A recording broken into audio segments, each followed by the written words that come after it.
ಪ್ರತಿವೀಕ್ಷಕರೇ 2026-27ನೇ ಸಾಲಿಗೆ ರಾಜ್ಯದ ಸರ್ಕಾರಿ ಪ್ರಥಮ ದರ್ಜೆ ಕಾಲೇಜುಗಳಲ್ಲಿ ಗೆಸ್ಟ್ ಫ್ಯಾಕಲ್ಟಿನ ಏನು ಆಯ್ಕೆ ಮಾಡ್ತಾ ಇದ್ದಾರೋ ಈ ಒಂದು ಆಯ್ಕೆ ಪ್ರಕ್ರಿಯೆ ಫೈನಲ್ ಹಂತಕ್ಕೆ ಬರ್ತಾ ಇದೆ. ಇನ್ನು ಕೌನ್ಸಿಲಿಂಗ್ ಆಗಬೇಕು, ಯಾವ ರೀತಿಯ ಸಿದ್ಧತೆಯನ್ನ ಯಾರೆಲ್ಲ ಅಪ್ಲಿಕೇಶನ್ ಹಾಕಿದಾರೋ ಅವರು ಮಾಡ್ಕೋಬೇಕಾಗತ್ತೆ ಅಂತಕ್ಕಂಥ ವಿಚಾರವನ್ನ ಈ ವಿಡಿಯೋದಲ್ಲಿ ಕಂಪ್ಲೀಟ್ ಕೊಡಕ್ ಹೋಗ್ತಾ ಇದ್ದೀನಿ. ವಿಡಿಯೋನ ಸ್ಕಿಪ್ ಮಾಡ್ದೇನೆ ಕೊನೆವರೆಗೆ ನೋಡಿ, ಪ್ರತಿಯೊಂದು ಪಾಯಿಂಟ್ಸು ಇಂಪಾರ್ಟೆಂಟ್ ಆಗುತ್ತೆ. ಜೊತೆಗೆ ನೀವೇನಾದ್ರು ಫಸ್ಟ್ ಟೈಮ್ ನನ್ನ ಚಾನಲ್ ಬಂದು ಸಬ್ಸ್ಕ್ರೈಬ್ ಆಗದೆ ವಿಡಿಯೋ ನೋಡ್ತೀರಿ, ದಯವಿಟ್ಟು ಸಬ್ಸ್ಕ್ರೈಬ್ ಮಾಡ್ಕೊಳ್ಳಿ, ಆ ಮೂಲಕ ಸಪೋರ್ಟ್ ಮಾಡ್ತೀರಿ. ನಾನು ಇನ್ಫಾರ್ಮೇಟಿವ್ ವಿಡಿಯೋಗಳನ್ನೇ ಮಾಡ್ತಾ ಇರ್ತೀನಿ. ಆದಿಸಿಂದಾಗಿ ಪಕ್ಕದಲ್ಲಿರೋ ಬೆಲ್ ಬಟನ್ ಕ್ಲಿಕ್ ಮಾಡಿ ಆಲ್ ಅಂತ ಸೆಲೆಕ್ಟ್ ಮಾಡ್ಕೊಂಡ್ರೆ ನಾನು ವಿಡಿಯೋ ಅಪ್ಲೋಡ್ ಮಾಡಿದ ತಕ್ಷಣದಲ್ಲಿ ನೋಟಿಫಿಕೇಶನ್ ಮೂಲಕ ನಿಮಗ್ ಬಂದು ತಲುಪ್ತವೆ. ಮಾಡ್ಕೊಳ್ತೀರಲ್ಲ, ಬನ್ನಿ ವಿಡಿಯೋದಲ್ಲಿ ಮುಂದುವರಿಯೋಣ. ಪ್ರೀತಿವೀಕ್ಷಕರೇ, ನೀವೇನಾದ್ರೂ ಈ ಗೆಸ್ಟ್ ಫ್ಯಾಕಲ್ಟಿ ಕೌನ್ಸಿಲಿಂಗ್ ಗೆ ಅಟೆಂಡ್ ಆಗ್ಬೇಕು ಅಂತ ಹೇಳಿದ್ರೆ 4 ಮುಖ್ಯವಾದಂತ ಪಾಯಿಂಟ್ಸ್ ಗಳನ್ನ ನೆನ್ಪಿಟ್ಕೋಬೇಕು. ಏನಪ್ಪಾ ಅಂತ ಹೇಳಿದ್ರೆ, ಮೊದಲನೇದು ಮೆರಿಟ್ ಲಿಸ್ಟ್. ಆ ಮೆರಿಟ್ ಲಿಸ್ಟ್ ಅಲ್ಲಿ ನೀವು ನಿಮ್ಮ ಸಬ್ಜೆಕ್ಟ್ ಅಲ್ಲಿ ಎಷ್ಟನೆಯವರಾಗಿದ್ದೀರಿ ಅಂತಕ್ಕಂಥದ್ದನ್ನ ಮೊದಲು ಫೈಂಡ್ ಮಾಡಿ ಇಟ್ಕೋಬೇಕು. ಆ ನಂತರದಲ್ಲಿ ವರ್ಕ್ ಲೋಡ್ ಅನ್ನ ಯಾವ ಯಾವ ಕಾಲೇಜಲ್ಲಿ ನೀವು ಸೇರ್ಬೇಕು ಅಂತ ಬಯಸ್ತಾ ಇದ್ದೀರೋ ಆ ಕಾಲೇಜಿನ ವರ್ಕ್ ಲೋಡ್ ಅನ್ನ ಮೊದಲೇ ಚೆಕ್ ಮಾಡ್ಕೋಬೇಕು. ಕೌನ್ಸಿಲಿಂಗ್ ನಲ್ಲಿ ಅದು ಇಂಪಾರ್ಟೆಂಟ್ ಆಗುತ್ತೆ. ಹಾಗೆ ನೀವು ಯಾವ ಯಾವ ಕಾಲೇಜಲ್ಲಿ ಎಷ್ಟೆಷ್ಟು ವರ್ಕ್ ಲೋಡ್ ಇದೆ, ಅದು ಫುಲ್ ಇದೆಯಾ, ಪಾರ್ಸಿಯಲ್ ಇದೆಯಾ, ಅದನ್ನೆಲ್ಲವನ್ನ ಚೆಕ್ ಮಾಡಿ ನೀವು ಫುಲ್ ಟೈಮ್ಗೆ ಹೋಗ್ಬೇಕಾ, ಪಾರ್ಸಿಯಲ್ಗೆ ಹೋಗ್ಬೇಕಾ, ಅಂದ್ರೆ ಪಾರ್ಟ್ ಟೈಮ್ ಅಂತೀವಲ್ಲ, ಪಾರ್ಟ್ ಟೈಮ್ಗೆ ಹೋಗ್ಬೇಕಾ, ಇದನ್ನ ಡಿಸೈಡ್ ಮಾಡ್ಕೊಂಡು ವರ್ಕ್ ಲೋಡ್ ಕೂಡ ನೀವು ನೋಡ್ಕೋಬೇಕಾಗತ್ತೆ. ಆ ನಂತರದಲ್ಲಿ ಇನ್ನೆರಡು ಪಾಯಿಂಟ್ಗಳಿದೆ. ಅದೇನಪ್ಪಾ ಅಂತ ಹೇಳಿದ್ರೆ, ಕೌನ್ಸಿಲಿಂಗ್ ಡೇಟು ಯಾವಾಗ ಅಂತಕ್ಕಂಥದ್ದನ್ನ ಅವಾಗ ವೆಬ್ಸೈಟ್ ಅನ್ನ ಚೆಕ್ ಮಾಡ್ಕೊಂಡು ನೋಡ್ಕೋಬೇಕಾಗತ್ತೆ. ಕೌನ್ಸಿಲಿಂಗ್ ಡೇಟ್ ಏನೋ ಬಂದ್ಬಿಡುತ್ತೆ, ಅದನ್ನ ಕಂಡ್ಕೊಂಡಿದ್ದೀರಾ, ಆದ್ರೆ ಯಾವ ಸ್ಲಾಟು ಅಂತಾನು ಕೂಡ ನೋಡ್ಕೋಬೇಕಾಗತ್ತೆ. ಕೌನ್ಸಿಲಿಂಗ್ ಡೇಟ್ ಬರುತ್ತೆ, ನಿಮ್ಮ ಸಬ್ಜೆಕ್ಟ್ ಅಲ್ಲಿ ನಿಮಗೆ ಯಾವ ಸ್ಲಾಟ್ ಕೊಟ್ಟಿದ್ದಾರೆ, ಮಾರ್ನಿಂಗ್ ಸ್ಲಾಟಾ, ಆಫ್ಟರ್ನೂನ್ ಸ್ಲಾಟಾ, ಅದರಲ್ಲಿ ಎಷ್ಟು ಮೆರಿಟ್ ಲಿಸ್ಟ್ ನ ಸಂಖ್ಯೆಯನ್ನ ಕೊಟ್ಟಿದ್ದಾರೆ, ಅಂದ್ರೆ 1 2 3 4 5 ಏನು ಮೆರಿಟ್ ಲಿಸ್ಟ್ ಇರುತ್ತೋ ನಿಮ್ ಸಬ್ಜೆಕ್ಟ್ ಅಲ್ಲಿ ಎಲ್ಲಿವರೆಗೆ ಯಾವ ಡೇಟ್ಗೆ ಕೊಟ್ಟಿದ್ದಾರೆ ಅದನ್ನು ಕೂಡ ನೋಡ್ಕೋಬೇಕಾಗುತ್ತೆ.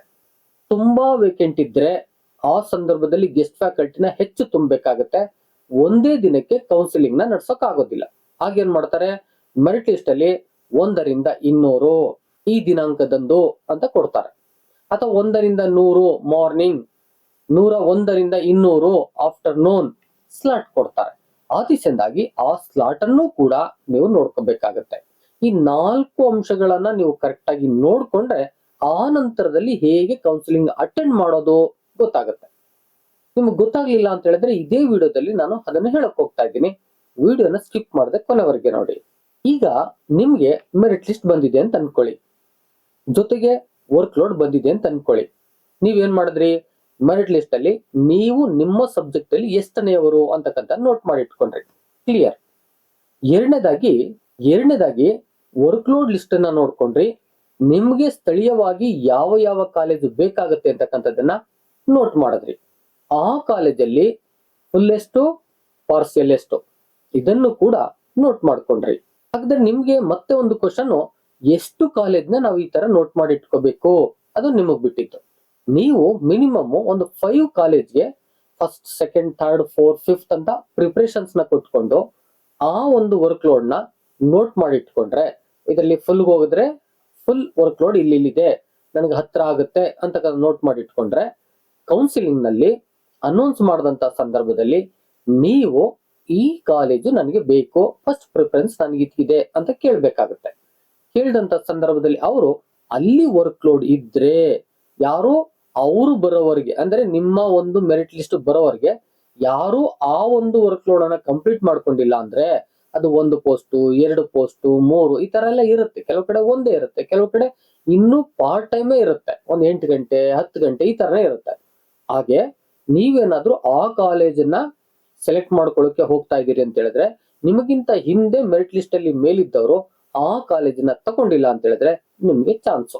ಒಬ್ರು ತಗೊಂಡಿದ್ರು ಅಲ್ಲಿಗೆ 2 ವರ್ಕ್ ಲೋಡ್ ಇದೆ ಅಂತ ಹೇಳಿದ್ರೆ ನೆಕ್ಸ್ಟ್ ವರ್ಕ್ ಲೋಡ್ ನೀವು ತಗೋಬಹುದು.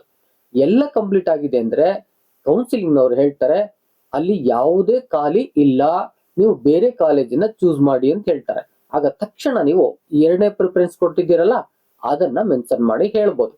ಅಲ್ಲಿ ಏನನ್ನ ಮೆನ್ಷನ್ ಮಾಡ್ಬೇಕಾಗತ್ತೆ, ಕಾಲೇಜನ್ನ ಹೇಳಿದ್ರೆ ಗೊತ್ತಾಗುತ್ತಾ ಅವ್ರಿಗೆ ಅಂತ ಹೇಳಿದ್ರೆ ಗೊತ್ತಾಗುತ್ತೆ ಯೂಶುವಲಿ. ಆದ್ರೆ ಕಾಲೇಜ್ಗೆ ಒಂದು ಕೋಡ್ ಇರುತ್ತೆ, ಆ ಕೋಡ್ ಅನ್ನ ಹೇಳಿದ್ರೆ ಬೇಗ ಕಂಡುಹಿಡಿತಾರೆ. ಆದಿಸಿಂದಾಗಿ ಕಾಲೇಜ್ ಕೋಡು, ಕಾಲೇಜ್ ನೇಮು, ವರ್ಕ್ ಲೋಡು ಇಷ್ಟನ್ನು ಕೂಡ ನೀವು ನೋಟ್ ಮಾಡಿ ಇಟ್ಕೋಬೇಕಾಗತ್ತೆ. ಈಗ ಮೆರಿಟ್ ಲಿಸ್ಟ್ ಗೊತ್ತಾಯ್ತು, ವರ್ಕ್ ಲೋಡ್ ಅಲ್ಲಿ ವರ್ಕ್ ಲೋಡ್ ಅನ್ನ ನೀವು ನೋಟ್ ಮಾಡಿ ಇಟ್ಕೊಂಡ್ರಿ, ಕಾಲೇಜನ್ನ ನೋಟ್ ಮಾಡಿ ಇಟ್ಕೊಂಡ್ರಿ. ಈಗ ಡೇಟು ಕೂಡ ಬಂದಿದೆ ಅಂತ ಅನ್ಕೊಳ್ಳಿ, ಅನೌನ್ಸ್ ಆಗಿದೆ ಡೇಟು. ಬೇರೆ ಬೇರೆ ಸಬ್ಜೆಕ್ಟ್ಗೆ ಬೇರೆ ಬೇರೆ ಡೇಟ್ ಅನ್ನ ಕೊಡ್ತಾ ಹೋಗ್ತಾರೆ. ಇದು ಎಲ್ಲಿ ಗೊತ್ತಾಗುತ್ತೆ? ವೆಬ್ಸೈಟ್ ಅಲ್ಲೇ ಗೊತ್ತಾಗುತ್ತೆ, ಬೇರೆ ಎಲ್ಲೂ ಗೊತ್ತಾಗಲ್ಲ. ಅಥವಾ ನಾನು ಈ ಗೆಸ್ಟ್ ಫ್ಯಾಕಲ್ಟಿಗೆ ಸಂಬಂಧಪಟ್ಟಂತ ಮಾಹಿತಿ ನನಗೆ ತಲುಪಿದ ತಕ್ಷಣದಲ್ಲಿ ಅಪ್ಡೇಟ್ ಕೊಡ್ತಾ ಇರ್ತೀನಿ. ನೀವು ಚಾನಲ್ ನ ಸಬ್ಸ್ಕ್ರೈಬ್ ಮಾಡಿ ಇಟ್ಕೊಂಡು ಬೆಲ್ ಬಟನ್ ಕ್ಲಿಕ್ ಮಾಡಿ ಇಟ್ಕೊಂಡಿದ್ರೆ ನಾನು ವಿಡಿಯೋನ ಅಪ್ಲೋಡ್ ಮಾಡಿದ ತಕ್ಷಣದಲ್ಲಿ ನಿಮಗೆ ಮಾಹಿತಿ ಬರುತ್ತೆ, ನೀವು ಕೂಡ ಅಪ್ಡೇಟ್ ಆಗ್ಬೋದು. ಹೀಗೆ ನೀವು ಕೌನ್ಸಿಲಿಂಗ್ ಕಾಲ ತಕ್ಷಣದಲ್ಲಿ, ಡೇಟ್ ಬಂದ ತಕ್ಷಣದಲ್ಲಿ ನೀವು ಸ್ಲಾಟ್ ಅನ್ನ ನೋಡ್ಕೋಬೇಕು. ಮಾರ್ನಿಂಗಾ, ಆಫ್ಟರ್ನೂನಾ, ಇದನ್ನೆಲ್ಲವನ್ನ ಚೆಕ್ ಮಾಡ್ಕೋಬೇಕು. ಚೆಕ್ ಮಾಡ್ಕೊಂಡು ಅವತ್ತಿನ ದಿನ ನೆಟ್ವರ್ಕ್ ಇರುವ ಸ್ಥಳದಲ್ಲಿ ಅವರು ಮೊದಲೇ ಇನ್ಸ್ಟ್ರಕ್ಷನ್ಸ್ ಕೊಡ್ತಾರೆ. ನೀವು ನೆಟ್ವರ್ಕ್ ಫೇಲ್ ಆಗಿದೆ ಅಂತಲೋ ಅಥವಾ ಏನೋ ಸಮಸ್ಯೆ ಆಯ್ತು ಅಂತಲೋ ನೀವು ಕೌನ್ಸಿಲಿಂಗ್ ಬರ್ದೇ ಇದ್ರೆ ನೆಕ್ಸ್ಟ್ ಅವಕಾಶವನ್ನ ನೀಡುವುದಿಲ್ಲ, ನಿಮ್ಮ ಮುಂದಿನವರು ಆ ಒಂದು ಅವಕಾಶವನ್ನ ತಗೊಳ್ತಾರೆ ಅಂತ ಅನೌನ್ಸ್ ಮಾಡಿರ್ತಾರೆ. ಆದಿಸಿಂದಾಗಿ ನಿಮ್ಮ ಕೌನ್ಸಿಲಿಂಗ್ ಡೇಟ್ ದಿನ ಒಳ್ಳೆ ನೆಟ್ವರ್ಕ್ ಜೊತೆಗೆ ಮೊಬೈಲ್ ಅಲ್ಲಿ ಡಾಟಾ, ನೆಟ್ವರ್ಕ್ ಇದೆ, ಡಾಟಾ ಇಲ್ಲದೆ ಹೋದ್ರೆ ಕನೆಕ್ಟ್ ಮಾಡಕ್ ಆಗೋದಿಲ್ವಲ್ಲ. ವೈಫೈ ಫೆಸಿಲಿಟಿ ಬೇರೆ ಕಡೆ ಇದ್ರೆ ನಿಮ್ಗೆ ಬಳಸ್ಕೊಳ್ಳಿ, ಆದ್ರೆ ಡಾಟಾ ಮೊಬೈಲ್ ಅಲ್ಲಿ ನೀವು ಬಳಸ್ತಾ ಇದ್ದೀರಿ ಅಂದ್ರೆ ಮೊಬೈಲ್ಗೆ ಡಾಟಾವನ್ನು ಹಾಕಿಟ್ಟಿಸ್ಕೊಳ್ಳಿ. ಯಾಕಂತ ಹೇಳಿದ್ರೆ ಕೌನ್ಸಿಲಿಂಗು ಹಿಂಗ್ ಬಂದು ಹಿಂಗೆ ಮುಗ್ದೋಗಲ್ಲ. ನೀವು ಕೌನ್ಸಿಲಿಂಗ್ಗೆ ಮಾರ್ನಿಂಗ್ ಅಂದ್ರೆ ಎಷ್ಟು ಗಂಟೆಗೆ ಶುರು ಆಗುತ್ತೋ ಅಷ್ಟು ಗಂಟೆಗೆ ನೀವು ಎಂಟ್ರಿ ಆಗ್ಬೇಕಾಗುತ್ತೆ. ಯಾಕಂತ ಹೇಳಿದ್ರೆ ನಿಮ್ಗೆ ಆ ರೀತಿಯಲ್ಲಿ ಎಂಟ್ರಿ ಆದ್ರೆ ಉಪಯೋಗವೂ ಇದೆ. ಏನು ಉಪಯೋಗ ಇದೆ? ಎಂಟ್ರಿ ಆದಂತ ಸಂದರ್ಭದಲ್ಲಿ ನೀವು 5 ಕಾಲೇಜನ್ನ ಏನು ನೋಟ್ ಮಾಡಿ ಇಟ್ಕೊಂಡಿದ್ದೀರೋ 5 ಕಾಲೇಜ್ ಬಗ್ಗೆ ನಿಮ್ಗೆ ಮಾಹಿತಿ ದೊರಕ್ತಾ ಇರುತ್ತೆ. ಯಾರೆಲ್ಲ ಆ ಕಾಲೇಜ್ಗಳನ್ನ ಆಪ್ಟ್ ಮಾಡ್ತಾ ಇದ್ದಾರೆ ಅಂದ್ರೆ ತೆಗೆದುಕೊಳ್ತಾ ಇದ್ದಾರೆ, ಇನ್ನು ಎಷ್ಟು ಪೋಸ್ಟ್ ಉಳ್ಕೊಳ್ತಾ ಇದೆ, ಇದೆಲ್ಲ ಮಾಹಿತಿ ನಿಮ್ಗೆ ಲಭಿಸ್ತಾ ಹೋಗುತ್ತೆ.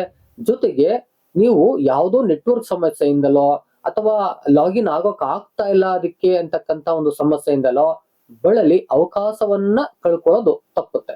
ಆದಿಸಿಂದಾಗಿ ನೀವು ಆದಷ್ಟು ಎಷ್ಟು ಗಂಟೆಗೆ ಆ ಒಂದು ಕೌನ್ಸಿಲಿಂಗ್ ಶುರು ಆಗುತ್ತೋ ಅಟೆಂಡ್ ಆಗ್ಬೇಕು, ನೆಟ್ವರ್ಕ್ ಇರಬೇಕು, ಡಾಟಾ ಇರಬೇಕು. ಇದನ್ನ ಗಮನದಲ್ಲಿ ಇಟ್ಕೊಳ್ಳಿ, ಬಹುತೇಕವಾಗಿ ಯೂಸ್ ಆಗುತ್ತೆ. ಇಷ್ಟಾದ್ಮೇಲೆ ಮೆರಿಟ್ ಲಿಸ್ಟ್ ಪ್ರಕಾರನೇ ಅವರು ಕೂಗ್ತಾ ಹೋಗ್ತಾರೆ. ಮೆರಿಟ್ ಲಿಸ್ಟ್ ಅಲ್ಲಿ ಎಷ್ಟನೇ ನಂಬರ್ ಇದೆಯೋ ಅದನ್ನ ಕರಿತಾ ಹೋಗ್ತಾರೆ. ಅಷ್ಟನೇ ನಂಬರ್ಗೆ ನೀವು ನಿಮ್ಮ ಒಂದು ಏನು ವಾಯ್ಸ್ ನ ಮ್ಯೂಟ್ ಮಾಡಿ ಇಟ್ಕೊಂಡಿರ್ತೀರೋ ಆಗ ಅನ್ಮ್ಯೂಟ್ ಮಾಡಿ ಮಾತನಾಡಬೇಕಾಗತ್ತೆ. ಆದಿಸಿಂದಾಗಿ ಇಷ್ಟನ್ನು ಕೂಡ ನೀವು ತಯಾರಿಯನ್ನ ನಡೆಸಿಟ್ಕೊಂಡಿದ್ರೆ ಖಂಡಿತ ಕೌನ್ಸಿಲಿಂಗ್ ನ ಆರಾಮಾಗಿ ಫೇಸ್ ಮಾಡ್ಬೋದು. ಎಷ್ಟೋ ಜನ ಕೇಳ್ತಿರ್ತಾರೆ, ಕೌನ್ಸಿಲಿಂಗ್ ನಲ್ಲಿ ನಮ್ ಡಾಕ್ಯುಮೆಂಟ್ ನೋಡ್ತಾರ, ಕೇಳ್ತಾರ, ಮಾರ್ಕ್ಸ್ ಕೇಳ್ತಾರ, ಏನು ಕೇಳಲ್ಲ. ನಿಮ್ಗೆ ಕೌನ್ಸಿಲಿಂಗ್ ನಲ್ಲಿ ಕಾಲೇಜ್ ಅನ್ನ ಆಯ್ಕೆ ಮಾಡ್ಕೊಳ್ಳೋದಕ್ಕೆ ಅವಕಾಶವನ್ನು ಕೊಡ್ತಾರೆ. ಇನ್ನು ಉಳಿದಂತೆ ನಿಮ್ಮ ಎಲ್ಲಾ ದಾಖಲಾತಿಗಳನ್ನ ಟೆಸ್ಟ್ ಮಾಡೋದಕ್ಕೆ, ಎಕ್ಸಾಮೈನ್ ಮಾಡೋದಕ್ಕೆ, ಸರಿ ಇದೆಯಾ ಚೆಕ್ ಮಾಡೋದಕ್ಕೆ ಕಾಲೇಜಲ್ಲಿ ಒಂದು ಕಮಿಟಿ ಇರುತ್ತೆ. ಆ ಕಮಿಟಿ ಆಯ್ಕೆ ಪ್ರಕ್ರಿಯೆ ಆದ ನಂತರದಲ್ಲಿ ಅಂದ್ರೆ ಕೌನ್ಸಿಲಿಂಗ್ ಆದ ನಂತರದಲ್ಲಿ ನಿಮ್ಮ ಎಲ್ಲ ಡಾಕ್ಯುಮೆಂಟ್ ಅನ್ನ ಆಲ್ರೆಡಿ ಕಾಲೇಜ್ಗೂ ಕೂಡ ಕಳಿಸಿರುತ್ತೆ. ಒಂದು ಲಿಸ್ಟ್ ಅನ್ನ, ಇವರು ಈ ಡಾಕ್ಯುಮೆಂಟ್ ಎಲ್ಲ ಹಾಕಿದ್ದಾರೆ, ಸರಿ ಇದಾರ ಚೆಕ್ ಮಾಡಿ ಅಂತೇಳಿ ಅವೆಲ್ಲವನ್ನ ನೀಟಾಗಿ ಚೆಕ್ ಮಾಡ್ತಾರೆ. ಒಂದು ನೆನ್ಪಿಟ್ಕೊಳ್ಳಿ, ಈ ಬಾರಿ ಬಹುತೇಕವಾಗಿ ನೀಟಾಗಿ ಚೆಕ್ ಆಗುತ್ತೆ. ಯಾಕಂತ ಹೇಳಿದ್ರೆ ಈ ಹಿಂದೆ ಎಲ್ಲ ಮತ್ತೆ ಇಂದಿಗೂ ಕೂಡ ನಡೀತಾ ಇದೆ, ಅದು ಹಿಂದೆ ಎಲ್ಲ ಈ ಫೇಕ್ PhD ಬಗ್ಗೆ, ಫೇಕ್ ಸರ್ಟಿಫಿಕೇಟ್ಗಳ ಬಗ್ಗೆ ಬಹಳ ಸುದ್ದಿಯಾಗಿದೆ. ಜೊತೆಗೆ ಇತ್ತೀಚೆಗಷ್ಟೇ DC ಒಂದು ಲಿಸ್ಟ್ ಮಾಡಿ ಕೊಟ್ಟಿದೆ. ಫೇಕ್ PhD ಆದವ್ರನ್ನ, ಹೊರ ರಾಜ್ಯಗಳಿಂದ ಆ ತರದ ಸರ್ಟಿಫಿಕೇಟ್ಗಳನ್ನ ತಂದವ್ರನ್ನ, ಇವರಲ್ಲಿ ನೈಜತೆ ಇಲ್ಲ, ಜಿನೈನಿಟಿ ಸರ್ಟಿಫಿಕೇಟ್ ಇಲ್ಲ ಅಂತ ಹೇಳಿ ಒಂದು ಲಿಸ್ಟ್ ಮಾಡಿ ಅವ್ರನ್ನೆಲ್ಲ ಹೊರ ಕಳಿಸಿದೆ. ಬಹುತೇಕ ಮಂದಿ ಅವ್ರಿಗೆ ಶಿಕ್ಷೆ ಆಗ್ಬೇಕು, ಜೈಲ್ ಆಗ್ಬೇಕು, ಅದಕ್ಕೆ ವ್ಯವಸ್ಥೆ ಆಗ್ಬೇಕು ಅಂತ ಹೇಳಿ DC ನ ಕೇಳ್ತಾನೆ ಇದ್ದಾರೆ. ನೋಡೋಣ DC ಯಾವ ಆಕ್ಷನ್ ತಗೊಳುತ್ತೆ ಅಂತ. ಆದ್ರೆ ಈ ಬಾರಿ ಈ ತರದ ಎಲ್ಲ ಜಿನೈನಿಟಿಗಳು ಸರಿ ಇದ್ರೆ, ಆಲ್ರೆಡಿ ವರ್ಕ್ ಮಾಡಿರೋರ್ಗೆ ಕಾಲೇಜ್ಗಳು ಜಿನೈನಿಟಿ ತೆಗೆದುಕೊಂಡು ಅಪ್ಲೋಡ್ ಮಾಡಿದೆ. ಹೊಸದಾಗಿ ಬರೋರು ಈ ತರದ ಏನಾದ್ರು ಸಮಸ್ಯೆಗಳಿದ್ರೆ ಅವ್ರು ಆಲ್ರೆಡಿ 2-3 ಸಾರಿ ಎಡಿಟ್ ಆಪ್ಷನ್ಸ್ ಕೂಡ ಬಿಟ್ಟಿದ್ದಾರೆ. ಏನಾದ್ರೂ ಸಮಸ್ಯೆಗಳಿದ್ರೆ, ತೊಂದರೆ ಇದ್ರೆ ತಿದ್ದುಪಡಿಯನ್ನ ಮಾಡ್ಕೊಬಿಡಿ ಅಂತ. ಇದರ ಸೂಚನೆ ಏನಂತ ಹೇಳಿದ್ರೆ, ಮುಂದೆ ಆಗ್ತಕ್ಕಂತ ಸಮಸ್ಯೆಗಳಿಗೆ ನೀವೇ ಜವಾಬ್ದಾರರು. ಆ ತರದೆಲ್ಲ ತಪ್ಪು ಮಾಹಿತಿ ಕೊಟ್ಟು ಕೌನ್ಸಿಲಿಂಗ್ ಪ್ರಕ್ರಿಯೆಗೆ ಆಯ್ಕೆಯಾಗಿ ಕಾಲೇಜುಗಳಲ್ಲಿ ಸಿಕ್ಕಾಕೊಂಡ್ರೆ ಶಿಕ್ಷೆ ಆಗುತ್ತೆ ಅನ್ನುವ ಸೂಚನೆಯ ಮೇರೆಗೆ ಅವರು ಮತ್ತೆ ಎಡಿಟ್ ಆಪ್ಷನ್ಸ್ ನ ಕೊಟ್ಟಿದ್ದಾರೆ. ಏನಾದ್ರು ತಿದ್ದುಪಡಿ ಮಾಡೋದಿದ್ರೆ ಮಾಡಿ ಅಂತೇಳಿ ಎಷ್ಟೋ ಜನ ಮಾಡ್ಕೊಂಡಿರ್ಬೋದು. ಆದಿಸೆಂದಾಗಿ ಕೊನೆಯಲ್ಲಿ ನಿಮ್ಮ ದಾಖಲಾತಿಗಳನ್ನ ಕಾಲೇಜು ಲೆವೆಲ್ನಲ್ಲಿ ನೀಟಾಗಿ ಚೆಕ್ ಮಾಡ್ತಾರೆ. ಅದನ್ನ ನೀಟಾಗಿ ನೋಡ್ಕೊಳ್ಳಿ. ನೀವು ರಿಪೋರ್ಟ್ ಆಗುವಾಗ ಅವೆಲ್ಲವನ್ನ ನೀವು ಹೊಂದಿಸಿಕೊಂಡು ತೆಗೆದುಕೊಂಡು ಹೋಗಿ ವಿತ್ ಒರಿಜಿನಲ್ ಡಾಕ್ಯುಮೆಂಟ್. ಪ್ರೀತೋಕ್ಷಕರೇ, ಆ ವರ್ಕ್ ಲೋಡ್ ಮತ್ತೆ ಮೆರಿಟ್ ಲಿಸ್ಟ್ ಅನ್ನ ಯಾವ ತರ ಟ್ಯಾಲಿ ಮಾಡ್ಬೇಕಾಗತ್ತೆ, ಹೇಗ್ ನೋಡ್ಬೇಕಾಗತ್ತೆ, ಆ ವಿಚಾರನೂ ಕೂಡ ನಾನು ಮತ್ತೊಂದು ವಿಡಿಯೋ ಮಾಡ್ಕೊಡ್ತೀನಿ. ನೀವು ಇನ್ನೂ ಸಬ್ಸ್ಕ್ರೈಬ್ ಆಗದೆ ವಿಡಿಯೋ ನೋಡ್ತಿದ್ರೆ ದಯವಿಟ್ಟು ಸಬ್ಸ್ಕ್ರೈಬ್ ಮಾಡ್ಕೊಳ್ಳಿ. ಇನ್ಫಾರ್ಮೇಟಿವ್ ವಿಡಿಯೋಗಳನ್ನ ನಾನು ಮಾಡ್ತಾ ಇರ್ತೀನಿ. ಪಕ್ಕದಲ್ಲಿರೋ ಬೆಲ್ ಬಟನ್ ಕ್ಲಿಕ್ ಮಾಡಿ ಆಲ್ ಅಂತ ಸೆಲೆಕ್ಟ್ ಮಾಡ್ಕೊಳ್ಳಿ. ಮಾಹಿತಿ ಇಷ್ಟ ಆಗಿದ್ರೆ ಒಂದು ಲೈಕ್ ಮಾಡಿ. ಎಷ್ಟೋ ಜನಕ್ಕೆ ಈ ಮಾಹಿತಿ ಬೇಕಾಗುತ್ತೆ, ದಯಮಾಡಿ ಶೇರ್ ಮಾಡಿ. ಮತ್ತೇನಾದ್ರು ಹೇಳಬೇಕು ಅಂತಿದ್ರೆ ಕಾಮೆಂಟ್ ಬಾಕ್ಸ್ ಅಲ್ಲಿ ಬಂದು ಕಾಮೆಂಟ್ ಮಾಡಿ. ಮತ್ತೊಂದು ಇದೇ ರೀತಿಯಾದ ಇನ್ಫಾರ್ಮೇಟಿವ್ ವಿಡಿಯೋ ಜೊತೆ ನಿಮ್ಮೊಟ್ಟಿಗೆ ಬರ್ತೀನಿ. ಅಲ್ಲಿವರೆಗೆ thank you and all, love you all. Video ನೋಡಿದ ಪ್ರತಿಯೊಬ್ಬರಿಗೂ ಕೂಡ ಅನಂತ ಧನ್ಯವಾದಗಳು. ಮತ್ತೆ ಭೇಟಿ ಆಗ್ತಿರೋಣ.